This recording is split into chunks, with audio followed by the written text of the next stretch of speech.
Tamamsınlar mı bağlı? Oturalım da. Bunu biliyorum kalay. Ne diyeceksin bugün? Yok. Bugün sabahta var gidiyoruz. Valla birinchi sabahımızda mulkni qaytaroqlik qurishimiz birinchi taqdirma o'ylangan aksi bo'yicha skeletik festivalga ikki to'pda men mana jaqa bo'lib tayyorlab qo'ydim. Funksionallik savodlikni arttirish maqsadida qajatli suratlar және qajatli zartlarning barlig'ini murojaat etib, o'zimni skeletik festivalga kezik-kezik kelib o'rnataylik. Kim boshlaydi? Ayolni aktiv. Allo boshlay qo'y. Bunu biz stronsiy elementini koyamiz. Bu bizce stronsiy elementi bize televizorning ekranini jasaladi. Jaraysin, durust aytasan tag'da. Tag'ni o'zingga. Bunu serubit elementini o'chashuvga jasaladi. Qolgan elementlar turmushda o'rnaga qo'yiladi. Jaraysin. Kelesi. Egzakt. Mutalli.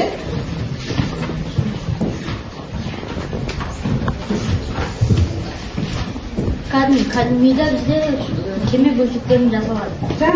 Belirli meditsina rентген аппаратураларында белгілі пайдаланылады. Себебі ол рентген сәулелерін жақсы өткізеді. Rentgen sәулелерін жақсы өткізеді. Келесі тақта.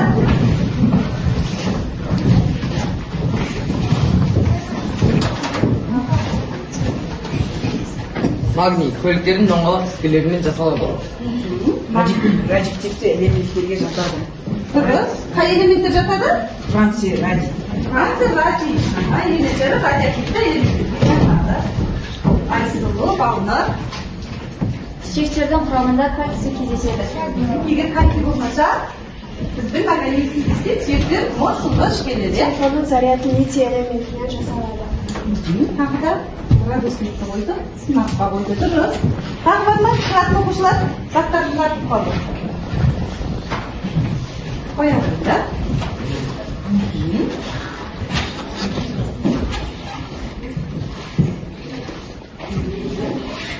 Nabızlıklı.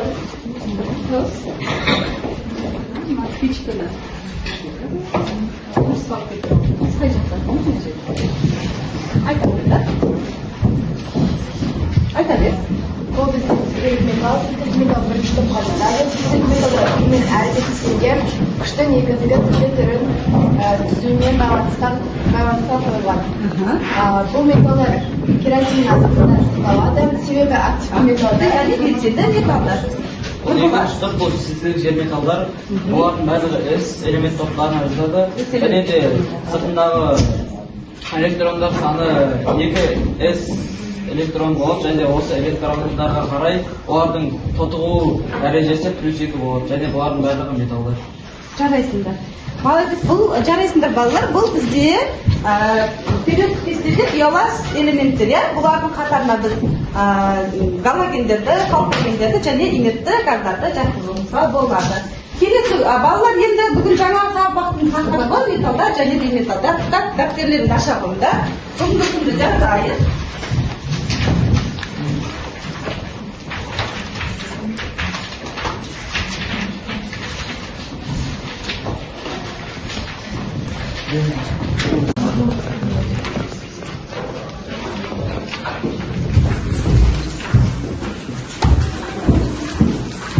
Metallar ve beymetallar. Metallar ve beymetallardı оқу бағдарламасына сәйкес оқу мақсаттары химиялық элементтердің периодтық кестеде орналасуына сай қасиеттерін болжау, сабақтың мақсаты, бағалау критериялары, химиялық элементтердің периодтық кестеде орналасуына сай қасиеттерін болжай алады, металдар мен бейметалдарды ажырата алады. Сабағымыздың басын мен Менделеевтің периодтық кестесі арқылы бастағым келіп отыр. Бұл жерде Менделеевтің периодтық кестесінде қанша элемент бар? 118 элемент. Енді осы біз 118 элементімізді металдар мен бейметалдарға жіктеуіміз қажет. Ол үшін бізде бордан астапқа дейін диагонал сүреміз. Сары және көк түстегі элементпен үстіңгі жағында. Бұлар бізде бейметалдарға жатады. Олардың саны 22. Ал енді жасыл және күлгін түстегі элементтеріміз біздің бұл металдарға жатқызамыз. Металдардың саны 98 элементке жетіп отыр. Келесі тапсырмамыз енуттық шешім жарық энергиясының түрленуін көрсетуге арналған физикалық құрылғы арқылы металдар мен бейметалдардың тағы бір ерекше қасиетін осы құрылғы арқылы ары қарай жалғастырайық сабағымызды. Кім көмектеседі маған? Нұрдәулет, келе ғой. Сен артымен ұстай ғой. Мынау алюминий. Одан кейін мен мына жерге бейметалл ретінде күкірт элементін қойып қойдым.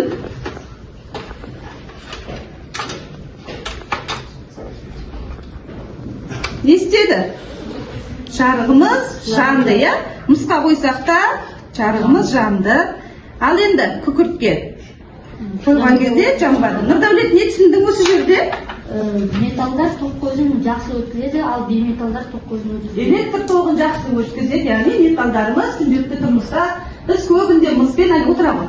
Алюминий мен мысты қолданамыз электр тоғында, бірақ негізі ең жақсы өткізетін элемент бізде күміс. Ол бізде экономикамызға қымбат түсетін болғандықтан алюминий мен мысты көбінде қолданылады. Ары қарай келесі тапсырмамыз топтық жұмыс жіксу әдісі арқылы тәжірибелік бөлім. Яғни сендерге натрийдің тұтқышымен реакциясын жасаймыз. Қазір маған біреуін көмекке келесіңдер. Осы есепті, осы реакцияны ары қарай есептен жалғастыруымыз керек. Айсұлу келе ғой.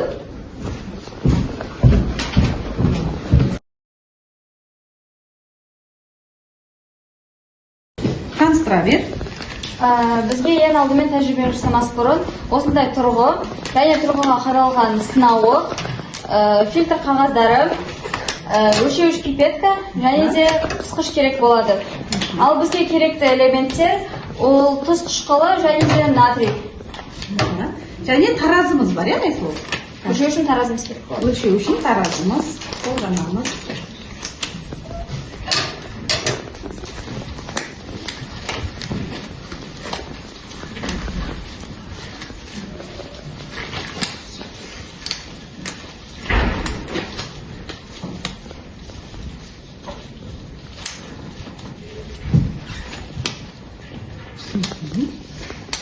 Таразыны қосып жібер, Айсұлу. Ассам тамақ. Натрий элементін алып, біз бірінші фильтр қағазына өлшеп алайық. Берілгенінде Нұрболат массасы 23 грамм натрий мен 23 грамм тұз қышқылын таразыда өлшеп алды. Алынған тұз қышқылын сынауыққа құйды, үстіне натрий түйірін салды. Әрекеттескенде түзілген натрий хлоридінің массасын есептеуіміз қажет.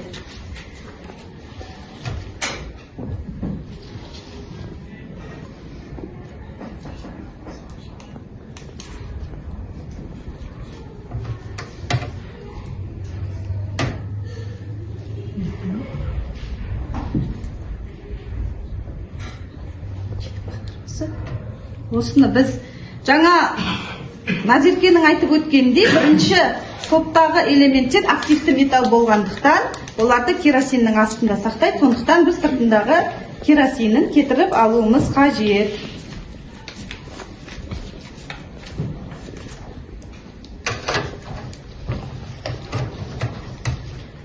Өлшеуіш пипетка арқылы қышқылды құя қойып абайлап қауіпсіздік ережесін сақтауымыз керек, өйткені қышқылмен жұмыс жасап жатырмыз.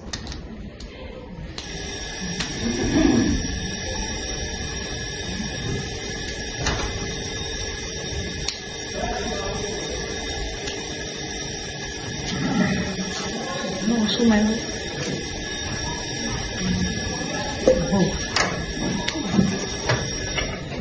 Құя ғой, сынауыққа қышқылдар.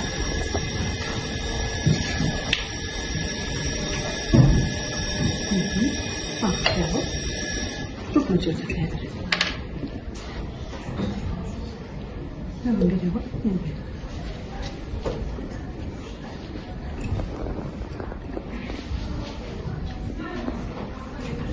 Балалар қарап отырыңдар, қазір есепті осы шарт бойынша шығарасыңдар.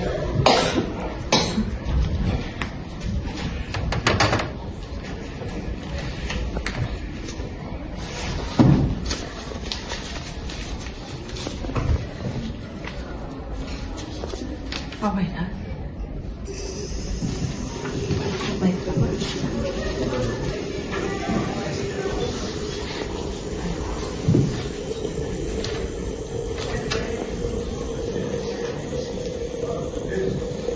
Бізде түтін болып жатқан қайын неміз бөліп шығатын сутек газы, иә? Бізде сілтілік металымыз натрий от шаша жанады, реакцияға түседі екен. Енді сендерге тапсырма балалар, қазір реакциямыз бітсін.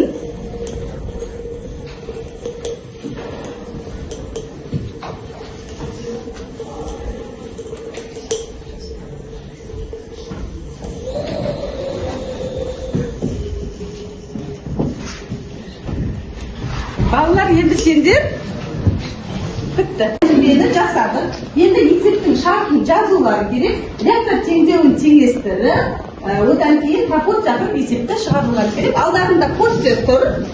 Бастай берді. Басқа оқушылар дәптерге жаза береміз.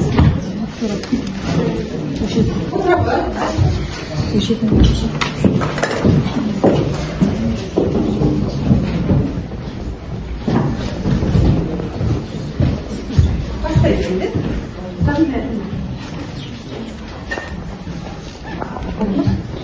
Балалар, сосын сендердің алдарында бонус картасы бар. Осы бонус картаға әрбір қадамдарыңды, бонустарыңды тіркеп отырыңдар, әрқайсысын. Ұмытып кетпейміз. Соңында кім көп бонус жинайды, сол оқушыны ерекше марапаттаймыз. Бастай қойыңдар.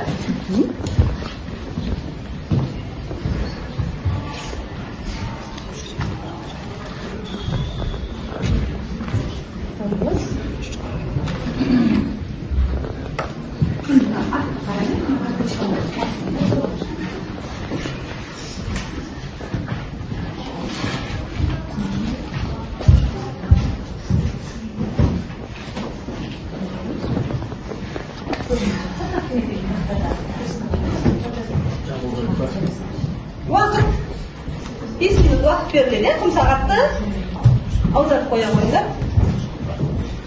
Уақыт болған кезде, балалар есепті біткен кезде уақыттың белгісін бересің, е?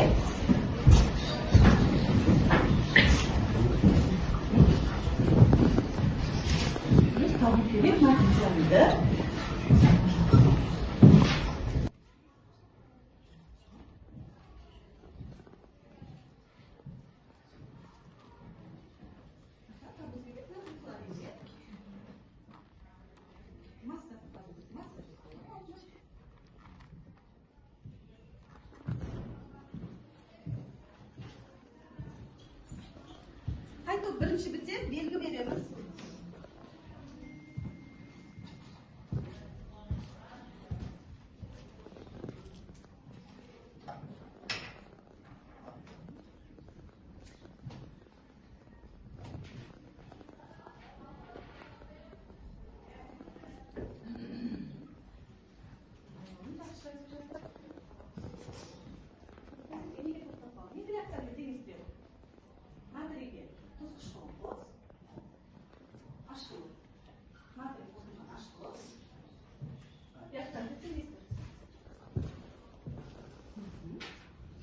Қане, реактор теңесіп ма? Сутек газы, да? Бұл газ қой.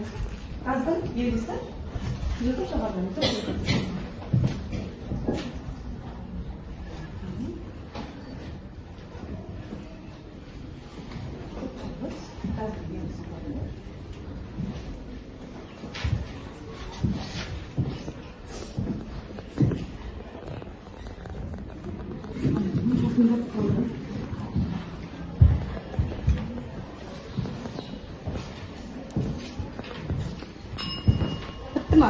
Оның бітті, кішкене нағып топты күтім керек.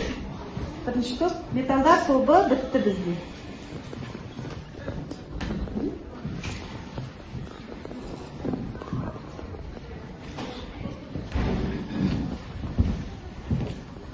Мына топты күтейік, кішкене жазып алсын. Теңесті, сутек газы. Қалғандарын дәптерлеріне жазып отырыңдар.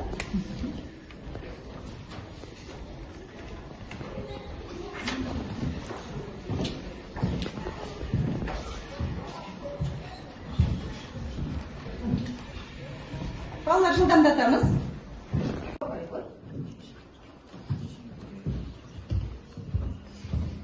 Bizde natriyдің массасы 23 грамм, шқалма массасы 23 грамм. Табу керек бізде натрий хлоридінің массасы. Шешуінде біз натрийге қышқылын қосқанда натрий хлоридінің сутек қазір бөлініп шықты. Малярлық массасын табу арқылы пропорция құрып, біз жауабын таптық. Жауабы бізде натрий хлоридінің массасы 36,8 грамм шықты. Сен бұл жерде 2 грамм берілді, қайсымен жұмыс жасады? Кішімен жұмыс жасады. Сен жұмысыңды маған бер, мыналардың қатесін тексеріп шыға қойды.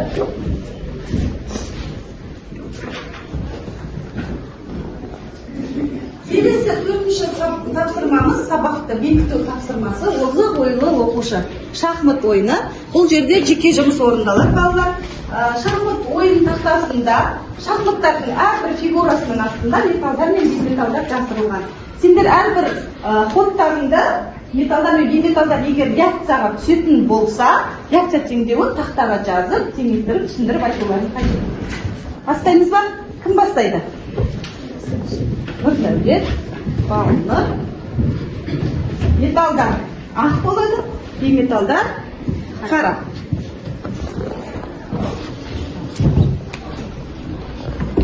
Ақ бастайды. Элементтерімді көрсетіп жіберіңдер астындағы. Хлор және алюминий. Тақтаға реакциясын жазыңдар.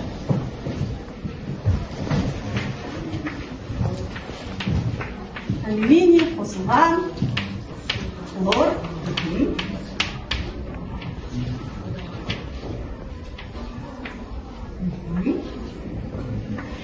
Дұрыс, жарайсың. Ал, Балнұр сен айта ғой. Алюминий металл және де хлор бейметалл екеуі қосылып, алюминий хлоридін түзеді. Реагент пен оның теңесуі үшін алдына коэффициент қойды. Дұрыс, жарайсыңдар. Алюминий металл, хлор бейметалл. Келесі. Айсұлу, Санжа, келе қойыңдар.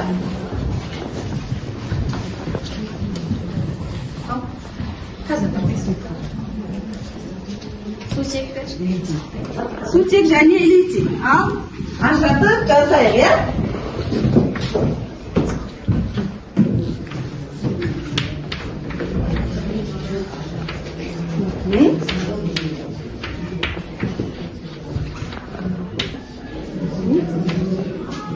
Дұрыс, жазамыз кейін. Литийге сутекті қосқан кезде литий гидрейді түзілді. Литий металл ма, бейметалл ма? Металл. Ал сутек?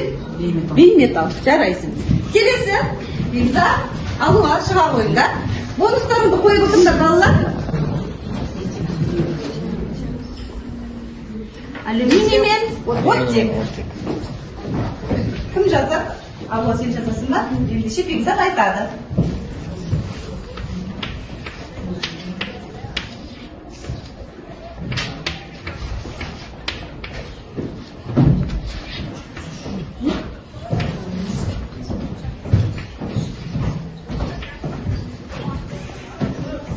Алюминий оттекті қосып, алюминий оксид түзеді, алюминий металл, оттек бейметалл. Оттек бізде бейметалл, жарайсың. Келесі, тағы бар ма? Жүрем дейін, Азамат және Алуа, аяулы, келе ғой.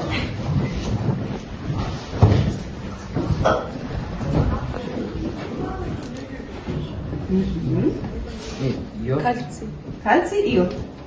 Ал реакцияны жаза қойыңдар.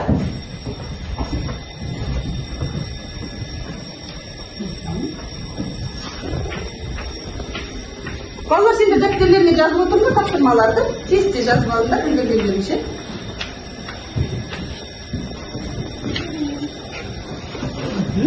Аяулым айта ғой. Кальцийге йодты қосқанда кальций ядиді түзіледі, кальций металл, йод бейметалл. Йод бейметалл бізде. Соңғы жұбымыз бізде Нұрболат пен Назерке. Бастайды. Астында не бар?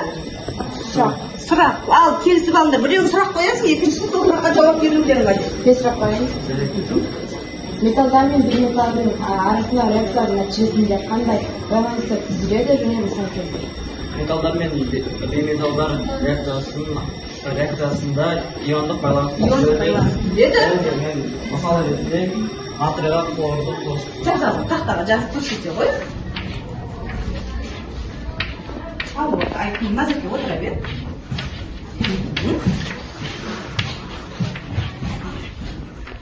бұл жерде бізде натрий металл, хлор бейметалл болып, және де бізде күнделікті өмірде қолданатын Ас тұзының формуласы.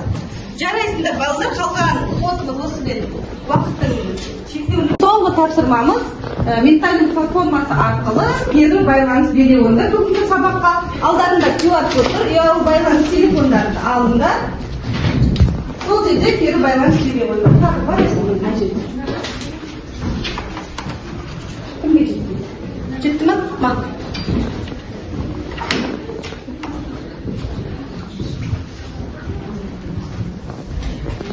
Жаза қойыңдар сыртқаларында.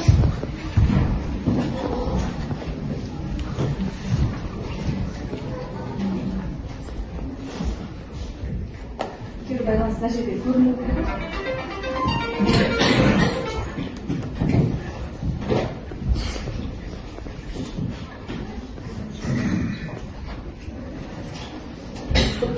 Бір-екі кері байланысымызды айтып жіберейік. Жазып бітіңдер. Мейлі ендеше топтамыздан оқи қояйық, ашылмай жатыр. Кім оқиды? Кері байланыстарыңды білейік. Алуа. Бүгінгі сабақта металдардан көп нәрсе түзетінін білдім. Керемет, жарайсың. Бүгінгі сабақта мен белсенді болдым. Молодец, белсенді болдың. Шынымен тәжірибеге Сабақта мен металдар мен бейметалдарды ажыратып үйрендім. ажыратып үйрендік. Металдар мен бейметалдарды қалай ажыраттық? Бордан асатқайдың диагональ түсірдік. Үстіңгі жағындағылардың бейметалдар, астыңғы металдар. Металл. Келесі.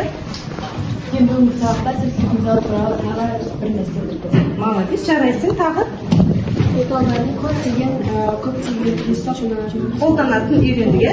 Азамат, тыңдайсың. металл барын білдім. Молодец. 118 элементтің ішінде 98-і металл екенін Азамат бүгін үйренді сабақта. Балалар, маған сұрақтарың бар ма бүгінгі тапсырма бойынша? Ендеше сабақ осымен аяқталды. Келесі сабаққа кете берулеріңе рұқсат, заттарыңды жинап кете, алып кете қойыңдар.